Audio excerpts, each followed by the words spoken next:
Ahora ya pensando en la segunda parte, en el ejercicio de la dignidad. ¿Qué estamos haciendo? Alonso, buenas tardes a quienes sintonizan el programa.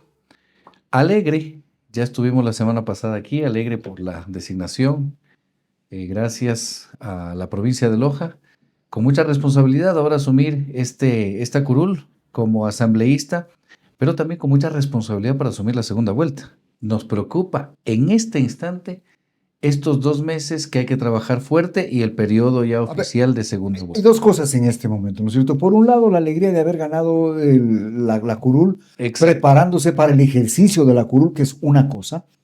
Y la segunda es que aún no ha terminado la campaña, pues, ¿no? No ha terminado el proceso electoral. Ahora es lo fuerte. ¿Por qué? Porque sabemos, especialmente los de la Revolución Ciudadana, que en el 2021 tuvimos mayoría en la Asamblea, pero desde el Ejecutivo se destrozó el país. Que en el 17 tuvimos mayoría y hubo la traición. En el 21 tuvimos, en el 23 tuvimos mayoría también en la Asamblea, pero igual se destrozó el Ujú. país. Vamos a llegar y tenemos ahora mayoría. Se tienen que 2 escaños todavía definir en Esmeraldas y otra provincia en relación a cuántos realmente llevamos los de la revolución, que son 67 más o menos.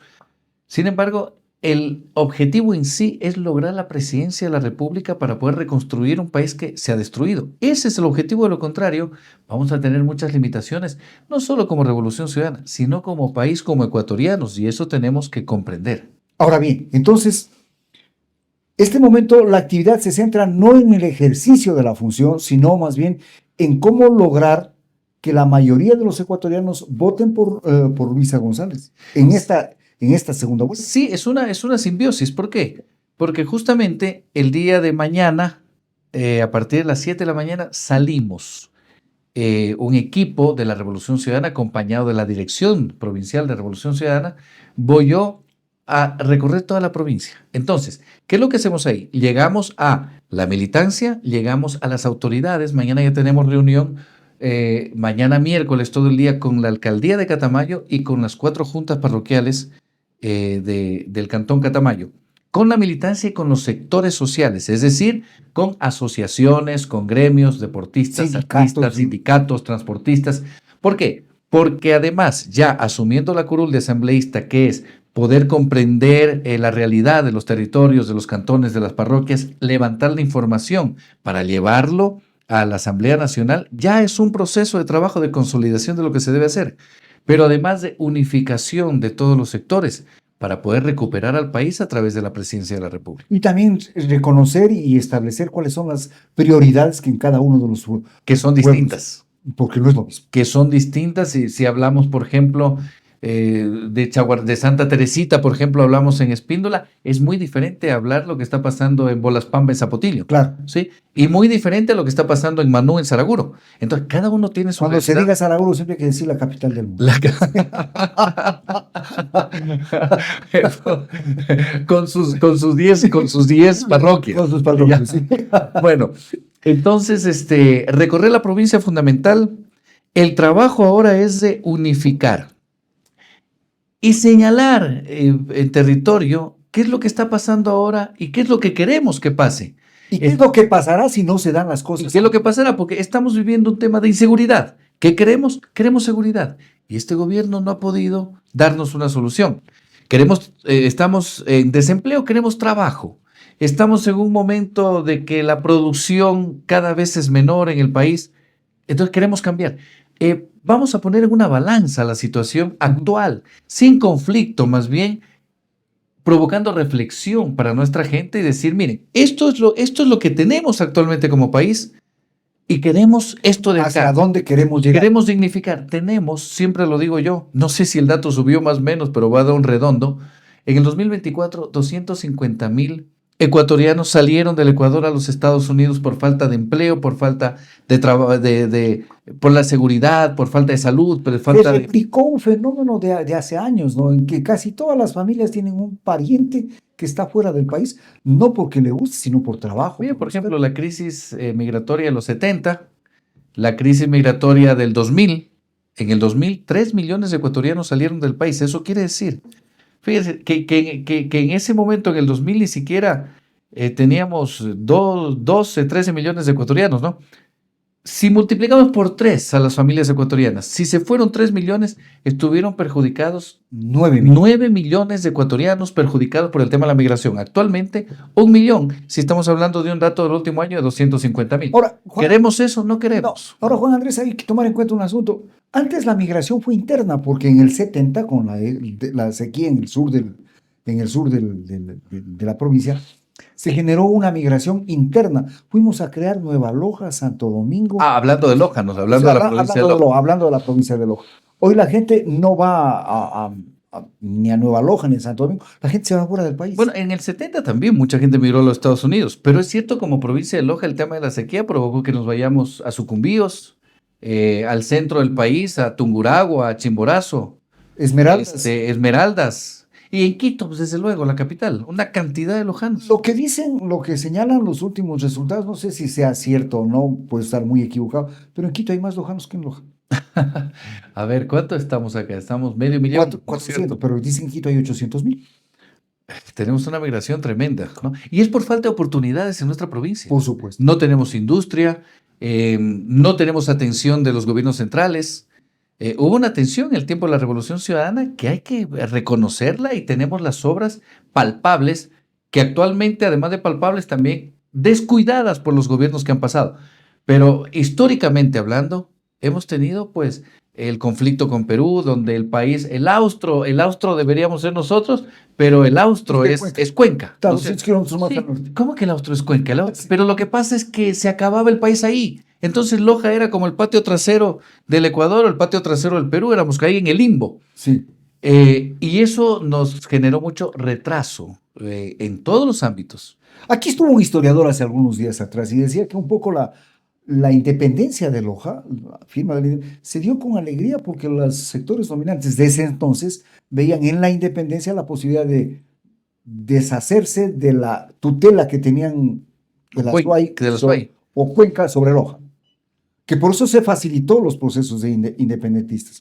Y no nos olvidemos que más adelante Carrión Pinzano generó el gobierno federal. Sí, pero claro, en el tema de la independencia de Loja, Cuenca se adelantó unos días, ¿no? Y entonces, como los cuencanos lo hicieron, acá también ya con nuestros próceres independentistas, se lo logró. Pero claro, o sea, tampoco es que eso a nosotros, no es que marque una situación de que por esas razones Loja deja de ser, pasó ya a ser parte de un país con De la todos los República. beneficios. No, No. igual olvidada. Vino el gobierno de Carrión Pinzano en 1859, un año, 2 meses, un año, 3 meses, y nuevamente se acabó. Pero se lograron algunas cosas Se lograron interesantes. la universidad, La diócesis, que en ese la entonces- diócesis, claro, la diócesis, que en ese que era muy importante Sí, sí. para el tema coyuntural, moral, Ujú. de sociedad dentro de Loja.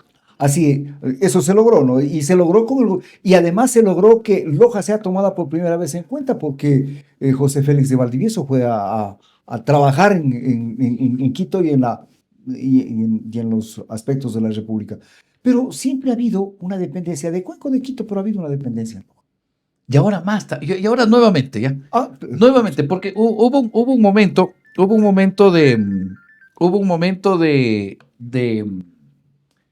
de fortalecimiento de la estructura institucional de Loja en el tiempo de la Revolución, para no irnos muy lejos, pero igual voy a hablar, por ejemplo, el gobierno de Isidro Ayora. Ya, un lojano también que generó muchos beneficios para el país. Uno de ellos, por ejemplo, el voto de la mujer. Vamos un poquito más atrás, en la Constitución de 1897, en el gobierno de Eloy Alfaro, de Eloy Alfaro. fue la primera vez que la mujer pudo ser parte de la función pública. O sea, hitos de esa naturaleza son importantísimos y hay que recordarlos para los derechos legítimos de la mujer. En este caso, solo hago ese paréntesis, no son derechos, o sea, son derechos legítimos que se han venido ratificando, pero de aquí a 100 años atrás nada más. Así es. O sea, no es, es que 100 años es mucho. No, pues, hace 100 años recién la mujer pudo votar. Hace 130 años recién la mujer pudo entrar a la función pública. Pero bueno, regreso acá. Y en el tiempo de la Revolución, recién Loja nuevamente empieza a aparecer dentro del mapa del Ecuador, ¿no? Que se hizo el parque eólico, que había las carreteras adecuadas, que había más participación en cuanto al tema del presupuesto, que había rehabilitación de colegios, que había construcción de escuelas, que ya formaba parte del país, que los ministerios tenían las direcciones aquí, las subsecretarías aquí, ¿no? Como un tema de núcleo de la región sur del país. Actualmente nos han quitado Se reconoció en ese entonces a Loja como el centro de la región como el centro de sur. la región sur.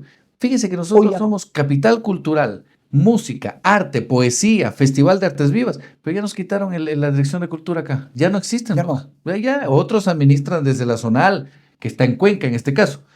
Cosas de esa naturaleza tenemos que recuperar para nuestra provincia y eso es un trabajo arduo y de política pública adecuada que tiene que pensar en lo social, en la gente. Pero yo digo también ahí hay necesidad de una organización ciudadana para que empuje la acción de los legisladores, porque solitos tampoco se va a conseguir.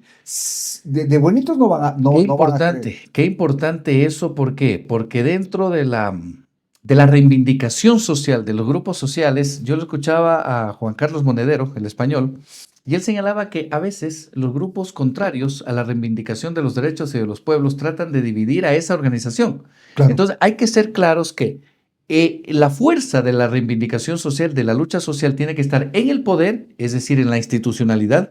En mi caso, por ejemplo, voy a la asamblea a generar leyes y a fiscalizar. Que la ley tenga que venir con otra cavidad del corazón. Esta es la una, el poder político. La otra tiene que ser la fuerza del pueblo en las calles. Claro.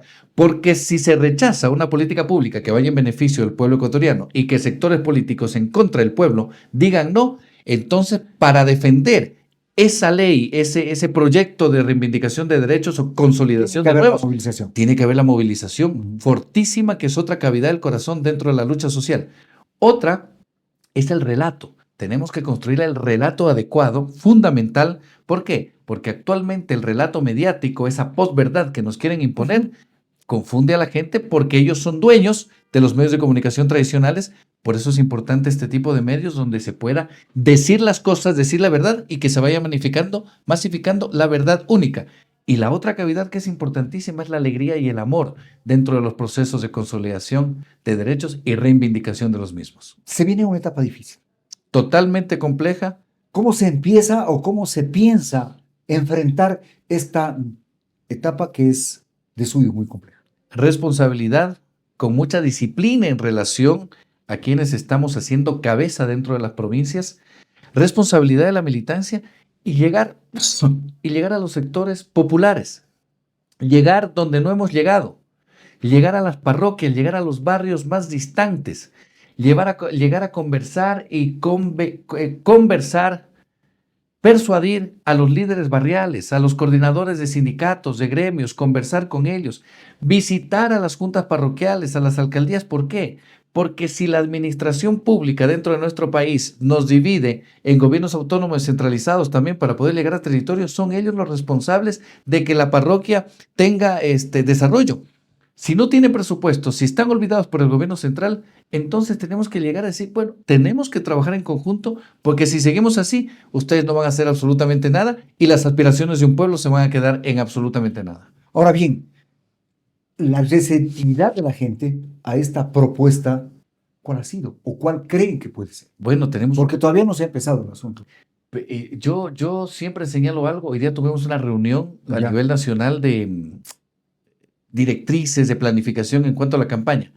Hay algo fundamental que hay que señalarlo, que es que la revolución ciudadana viene creciendo permanentemente. Solo vamos a los últimos comicios. En el 2021, Andrés Arauz tuvo una votación de 33-34%. En el 2023 estuvimos en un 35-36%, si no me equivoco. Hoy llegamos a un 45%. Hablando a nivel nacional. O sea, sube la revolución. No es como muchos dicen, es que la revolución tiene un tope, como los de la hinchada de Barcelona. O sea, no sube uno más, ¿no? No, bueno, ahí ya comenzamos a cosas que son difíciles. No, ahí volvemos a temas controversiales. Pero la revolución ciudadana crece y es evidente en la votación de los comicios. Eso a nivel nacional. En Loja, en el 2017 tuvimos una votación con nuestro compañero Andrés Arauz de 53,000 votos. Y mucha gente, esa es la votación, voy a apagar esto porque nos distrae ahí. Exacto.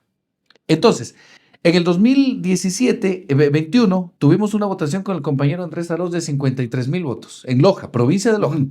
¿Qué es lo que dice la gente? Ese es el voto del correísmo en Loja. No, porque el correísmo no lo quieren en Loja. Fíjense. 2023 llega Luisa González a elección para presidenta. Subimos a 70,000 votos en primera vuelta. Quiere decir, subimos 17,000 votos. Y Luisa González en el 23 logra 102,000 votos. En esta elección, en la provincia de Loja, es que el correísmo ya no tiene más. En esta elección, en la provincia de Loja, primera vuelta, llegamos a 102,000 votos. Entonces subimos 32,000 O sea, se va subiendo permanentemente. Vamos subiendo Ahora, permanentemente. Y eso es importantísimo y esa es una consolidación fuerte y hay que seguir trabajando para esos 5,6 puntos que nos faltan. ahora bien, ahí hay que entender un asunto que a mí me parece no preocupante, pero sí hay que a tomarlo en cuenta. ¿Cómo hacer desde la Revolución Ciudadana para que ese grupo de votos nulos y blancos, que son más o menos 10-12%, disminuya el porcentaje, pero esa disminución vaya en favor del AERES? Porque hay un proyecto claro que tenemos nosotros que señalarlo y compartirlo permanentemente. Un proyecto de dignificación de la gente. Un proyecto donde se habla claramente de cómo podemos nosotros disminuir la inseguridad con el plan Protege, no un plan Fénix que nunca existió. Pero sobre todo, aparte de la propuesta de la revolución, porque mucha gente va a decir, sí, es que la revolución llega y dice, es que nosotros ya lo hicimos, pero es que ya se lo hizo. Ya se entregó dignidad, ya se entregó educación a la gente, se entregó becas a los estudiantes, se entregó salud a nuestra población, se dignificó el trabajo, se proyectó mayor incremento de plazas de trabajo en el país y muchas otras cosas. Bueno, pero ya, si no quieren que digamos, es que ya se lo hizo, actualmente tenemos que proponer un plan claro, que lo tenemos, que la gente lo conozca, pero además que la gente sienta en lo más profundo de su corazón, de su ser, de su razón, de su conciencia, la indignación de un país que cae a pedazos diariamente y que no hay ninguna posibilidad de reacción por parte de este gobierno. Esa indignación, ¿sabe de dónde nace, Alonso? Y la gente que nos escucha, nace de la necesidad que cada familia tiene, nace de la desesperación de los padres de familia de no poder darle un plato de comida a su hijo, de no poder lograr que si se enferma llevarlo a un centro de salud público. Esa indignación tiene que sentirla toda familia y todo ser humano en un momento y además tiene que ser solidaria con el pueblo y con la gente para decir, como sociedad y como país, no podemos seguir Hay viviendo algunas esto. cosas que son interesantes. No estoy autorizado para decir nombres, pero tengo entendido que, por ejemplo, este rato en el Hospital del Seguro, para las dolencias de cáncer o las enfermedades cancerígenas, no hay nada. Y según tengo entendido, insisto, no estoy autorizado para decir el nombre, pero me dicen que el tomógrafo que compraron tampoco lo están utilizando porque no hay quien lo utilice. Ese tipo de cosas no se pueden repetir. Pero vamos más allá de este tema. Se compra el tomógrafo, no hay quien lo Mantenga, maneje, lo maneja. pero no es descuido, así nomás. Es que me descuidé porque no me interesa la salud. No. Pero es una argucia para poder beneficiar a sectores. No estoy en contra del sector privado, hay que trabajar con el sector privado, pero son argucias ¿para qué? Para, como no tenemos en lo público, firmemos convenio con la clínica que se puso justo al frente del hospital y a ellos tenemos que pagarle porque ellos sí lo van a hacer la tomografía. Cosas de esa naturaleza son argucias y lo que han venido haciendo durante muchos años gobiernos y cierto sector de la oligarquía ecuatoriana, beneficiándose de la plata del pueblo. Entonces, otros ganas mientras la gente se muere. Y no pasa nada. Hablando de gente que se muere, que no nos sorprenda si cuando estuvo nuestro supuesto crédito Richard Martínez Lojano en el Ministerio de Economía, en el gobierno de Lenín Moreno, mientras la gente moría en el COVID en las esquinas de las calles, sangraban las esquinas del Ecuador, tengo que pagar 1.900 millones a los tenedores de bonos de Ahí se deuda pagó. externa. Y Y se pagó. pagaron. Y Y se la pagó. gente se muere. Es que tenemos que quedar bien con los internacionales para que luego nos presten. ¿Y quién revive a nuestros muertos ecuatorianos? Es una desfachatez y una situación que no podemos nosotros concebir como seres humanos. Ahora bien, en esta visita a los diferentes cantones, eh, ¿cuál es el ánimo con el que ustedes perciben la gente los va a recibir? Muy bueno. ¿Por qué? Se plantea la agenda el día de ayer. Ya habíamos planificado la visita desde la semana pasada.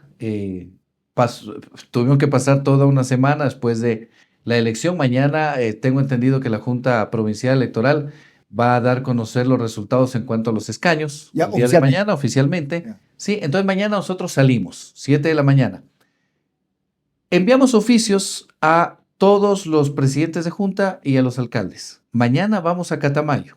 Entonces, hay entusiasmo, hay alegría y hay esperanza porque ya tenemos reunión con la alcaldesa de Catamayo. Ya nos confirmó muy bien. Vengan con total alegría. Con los 3 presidentes de juntas parroquiales del Tambo, de Guayquichuma, de Zambi, de San Pedro de la Bendita. Ya tenemos reunión con ellos.